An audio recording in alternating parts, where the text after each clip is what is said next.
I'll never forget the day we heard about Loser's Leap for the first time. It was during one of those long summer nights where the heat presses down and the air feels electric. My friends and I were hanging out, trading ghost stories to pass the time, when Jack, always the one with the wildest tales, brought it up. "Have you guys ever heard of Loser's Leap?" he asked, his voice low, leaning in like he was about to spill a secret. None of us had. "It's a cliff about 30 miles from here. Supposedly, people go there when they feel like they've got nothing left. But here's the kicker. It's haunted." I didn't believe him. Ghost stories were one thing, but Jack loved to embellish. "Haunted how?" I asked, humoring him. "People say that if you stand at the edge and shout your greatest failure into the void, the leap gives you an answer." "An answer to what?" Sarah chimed in. Jack grinned. "Whatever's holding you back, but not always the way you'd expect."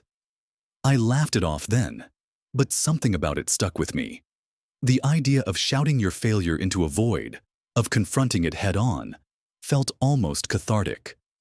That night, I found myself lying awake, thinking about what I'd say if I ever stood at Loser's Leap. Weeks passed, and the story of Loser's Leap turned into a running joke among our group.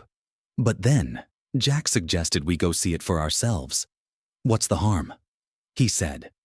"It's just a cliff." At first, I resisted, but curiosity got the better of me. By the weekend, we were packed into Jack's old car, winding down deserted roads with the kind of nervous excitement that only comes when you're doing something you probably shouldn't.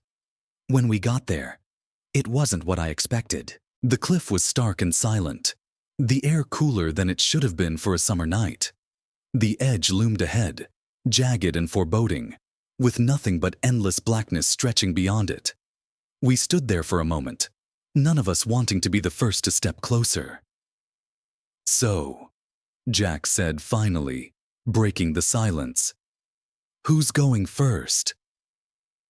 I looked at my friends, but no one moved. So, against my better judgment, I stepped forward.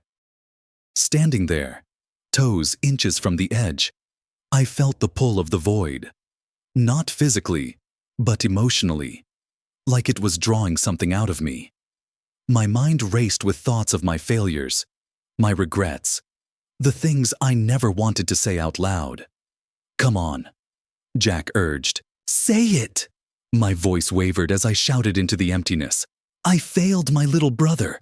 I was supposed to protect him, and I didn't." The words echoed, swallowed by the void. I waited, heart pounding, expecting nothing. But then, I heard it. A whisper, faint but distinct, carried on the wind.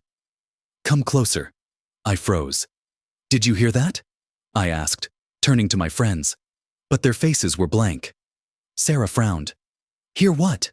"The voice," I said. It told me to come closer." Jack laughed nervously.